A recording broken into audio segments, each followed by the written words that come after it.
There we go. Ooh, that's the people.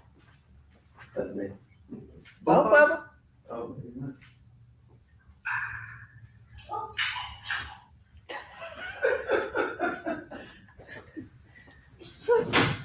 Good afternoon. Good afternoon.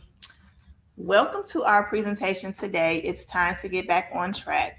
The Harlan Community Academy Counseling Department has decided to present this information for parents of students who are currently off track to share some information and resources on how we can support you and your student to recover the classes that are required for them to be on track for graduation.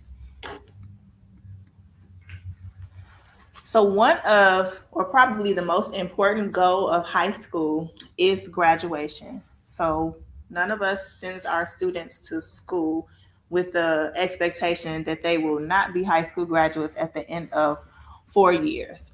Although there are things that happen throughout those 4 years that can create some obstacles for our students and may cause them to um, not successfully pass all of their classes.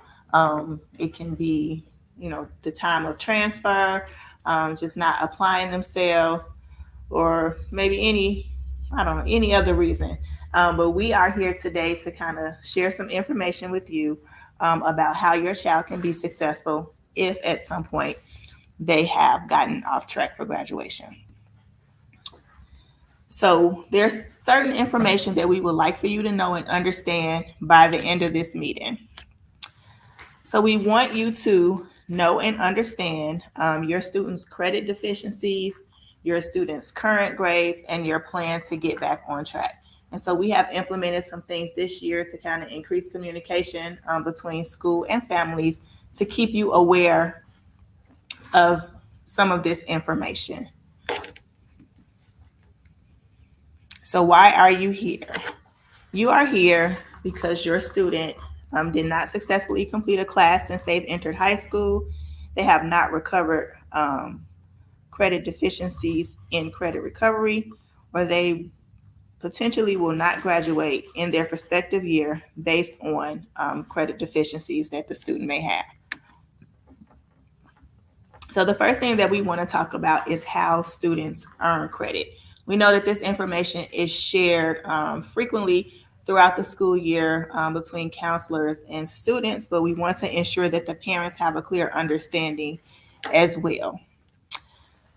So each school year, students should end a particular school year with a certain total number of credits. So for ninth grade, at the end of the school year, a ninth grader should have 7 credits, a 10th grader should have 14 credits, an 11th grader should have 21 credits, and a 12th grader should have 28 credits.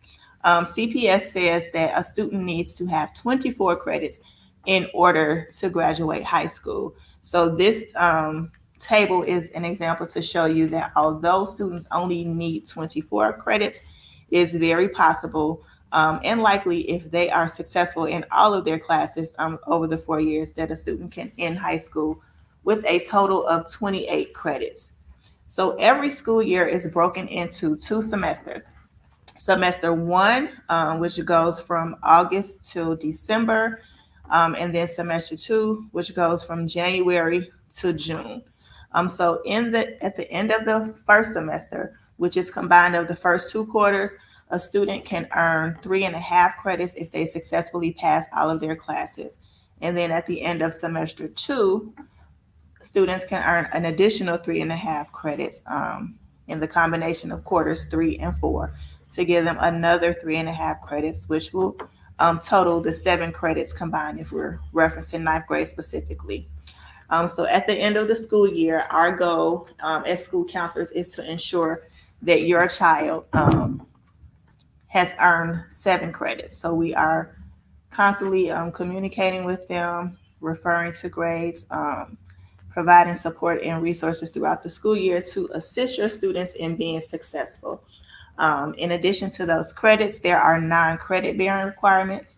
So there are some graduation requirements that do not provide credit for students, but they are still required to complete in order to meet the CPS graduation requirements. So for ninth grade, a student is required to take health through their PE class, and then they are also required to complete one service learning project, which can be taken in any of their classes. For 10th grade, a student is required to take driver's ed, also offered through their PE class. In addition, they are required to take the United States Constitution, which is offered through their United States history class. For 11th grade, they are required to take a financial education unit through their civics class, and then there's also a civic service learning project that is required. And in addition, they have the state mandated a standardized assessment, which they are required to take in their junior year. And then for 12th grade, students are required to complete the financial aid application, also known as the FAFSA, and they are required to provide concrete evidence of a learn plan succeed, of their learn plan succeed. So essentially being able to state and provide evidence of what their plan is once they have completed high school.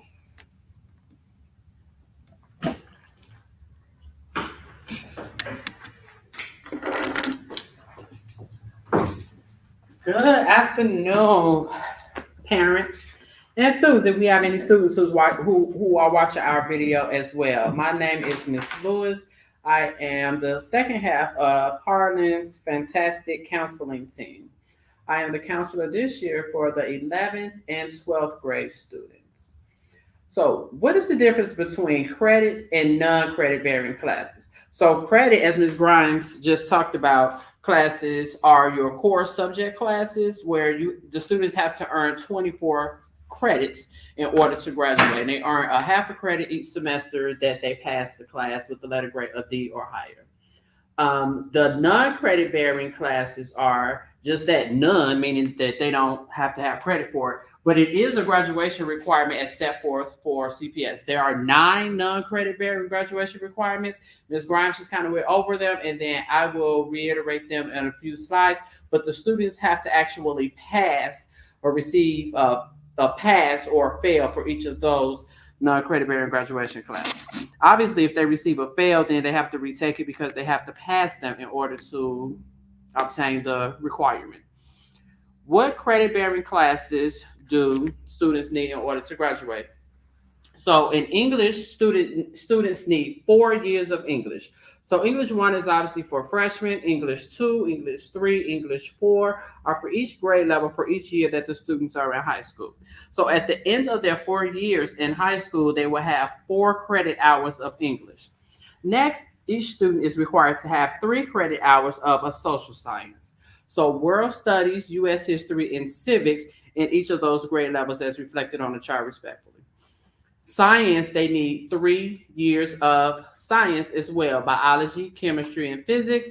Students require 3 years of high school math in order to graduate. Algebra 1, geometry, and algebra 2 or trigonometry. Students are required to earn 2 credits for PE or JROTC. However, they should be enrolled in a PE or JROTC class for all 4 years that they are in high school, just so that they can have some physical activity and move around. So I just want to reiterate for clarification, students only need 2 years of PE or JROTC to graduate, but they are required to have some form of physical activity in each year that they're enrolled in high school. Students also need 2 years of fine arts. Here at Harlan, those fine arts classes that we offer currently are art and drama. Years past, we also offer music, but students are able to take those classes in 11th or 12th grade. Students are required to have 1 year of computer science that's taken in 9th grade at Harlan. Students are also required to have 2 years of a foreign language. The foreign language that's offered at Harlan is Spanish. So as long as they complete 2 years of the same foreign language, then they will have satisfied that requirement.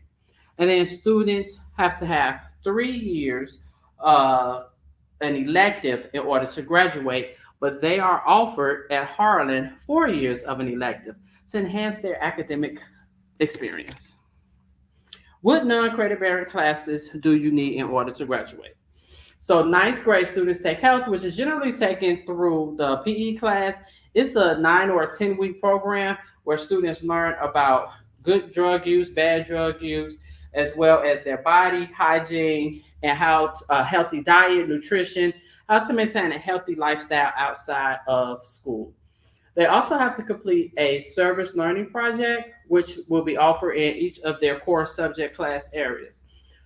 10th grade students are required to take driver's education and pass the U.S. Constitution test, which is given in their U.S. history class. In 11th grade, students have to take financial literacy as well as civics, as well as complete a civics service learning project. Both of those are done in the civics class. And then students also have to take a standardized test per Illinois state law. That standardized test for the state of Illinois is the SAT, which is generally given in the spring of a student's junior year. 12th grade students have to complete the FAFSA application, which is their financial aid. Even if that child is not planning on going to college, they still have to complete the financial aid application as part of their graduation requirement. Lastly, their senior year, students have to complete or provide evidence of how they have learned, they have planned, and now they're going to go out and succeed. So that learn, plan, succeed simply is whatever concrete evidence that they can provide to school that shows what they're going to do beyond college, beyond high school. For example, if the student is going to college, then your financial aid award letter would be your concrete evidence of what you're doing after high school. If a student chooses military as their pathway, then their enlistment letter for the military would be their concrete evidence that would satisfy learn, plan, succeed. If the student has chosen employment for their pathway after high school, then a letter on that employer's letterhead stating that this person will be working for their company starting at whatever date, that would satisfy their evidence of what they're going to do after high school. At Harlan Community Academy, we are in the business of making sure that our students have a concrete plan so that they can be successful beyond high school. What does your current graduation plan reflect? So the counseling department has emailed each of you a plan that's similar to this, but it reflects what your student currently has. So at the top of the plan here, where you see it's blacked out, you should have your student's name. Below that, you should have the anticipated year of graduation. Then it says credits attempted. For this sample, this sample student has attempted 22 credits, but they have earned 19. So they had some F's along the way. So that's the difference in attempted and earned. These are the classes that they actually passed. This is what they've attempted to pass. This sample student's GPA is a 1.5. At Harlan Community Academy, we are in the business of promoting a GPA of 3.0 or higher. If on your child's graduation plan, that GPA is below a 3.0, we really want to work with our students to find out what supports they need at home as well as at school in order to increase that GPA of a 3.0, which is a B average. Over to the right, you have a grid or a key that says red for missing a full credit, yellow is for missing a half of a credit, and green means that your child has fulfilled that entire credit for that class. Across the top in the blue boxes are the subject areas that they need to graduate that we just discussed a few slides back. In the first column, English, remember we said that they have to have 4 years of English. So for this sample student, they have completed English 1, English 2, and English 3, and then they've earned a half a credit of English 4. In math, they have satisfied 2 years of the math requirement with algebra and algebra 2, but they've only satisfied a half of a credit of geometry. So they still have another 0.5 to satisfy that. For science, this sample student has completed 1 year of chemistry, but they have not completed biology or physics. So they still need a full credit of biology and a full credit of physics. For social science, this sample student still needs a full credit of world studies as well as civics, and they've earned a half a credit of U.S. history. For world language, this sample student has completed or earned a half a credit in Spanish 1 and a half a credit in Spanish 2. They have satisfied their PE, fine arts, and career education requirements. All of that's green, they're good to go. For computer science, this student has only earned a half a credit. So they need another half a credit in order to satisfy this requirement. For the electives, remember we talked about that the students need 3 years of electives. This student still needs 3 full years of an elective. By the way, that doesn't mean 3 additional years of high school. They can take 3 elective classes in 1 school year if that's what's required. Right beneath this is the non-credit bearing graduation requirements. So again, CPS has 9 non-credit bearing graduation requirements. If on your child's graduation plan, you see a date in there for this student, driver's education has January 24th, health 6/21, and SAT 4/23, that means that requirement has been satisfied. If there is no date in the box, that means that your child still needs to complete that non-credit bearing graduation requirement. If you have something in these 2 boxes here for a credit recovery, that means that your child has failed a class and they have to take online course or Saturday school in order to recover that credit that they failed. Here on your child's graduation plan for this particular sample student, year 3 classes for second semester. So his classes for year 3 for semester 1 look different from the classes that this student needs for semester 2. And then year 4 classes will be outlined here. Now, your graduation plan is clear that in order to graduate by your anticipated graduation date, you must adhere to this plan. And adhering to this plan, that simply means your child must pass all of the classes that are on their schedule currently, as well as any classes that are in year 3 or year 4 for them to graduate on the anticipated graduation date. If your child is off track in any way, what do? So option 1, summer school. So summer school typically runs Monday through Friday for 3 hours each day. Now, CPS is generous enough to give us an option where students can go to school from 8:30 to 11:30 for our early risers, or 12 to 3 for our students who may not be early risers. Harlan will host summer school as well as whatever high school is in your neighborhood. When your counselors get ready to schedule your students for summer school, they'll have that conversation with you and your child to determine which high school you want your child to go to summer school at. Option 2 would be evening school or Saturday school. So both of these are, again, credit recovery program options that are available Mondays and Wednesdays, depending on the subject, or Tuesdays and Thursdays. The times for the evening school will be 4:30 to 7 p.m. Classes are hosted here at Harlan Community Academy. Classes are also offered for 6 hours on a Saturday. So if you don't want your child staying in school all day, Monday, Wednesday, Tuesday, Thursday, then they have the option of just staying in school for an additional 6 hours on Saturday as well. The final option is option 3, which is an online credit recovery program. This is an absolute last result if there is a circumstance that won't allow your student to participate in in-person instruction. They can do online instruction.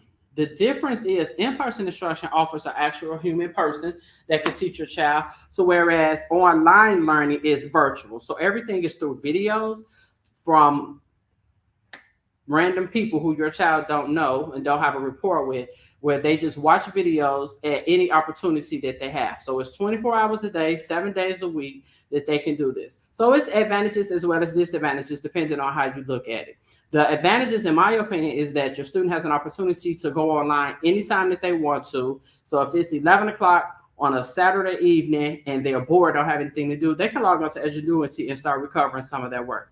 The disadvantage is that it's random people, just videos. There's no adult interaction for the students to actually ask questions to, like it is with in-person learning. But everybody learns differently. You have to choose the options that are best for you.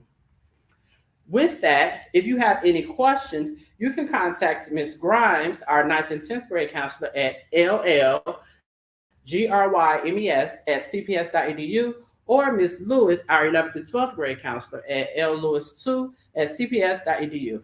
LLEWIS, the number 2 at cps.edu. We thank you so much for joining us for this video today.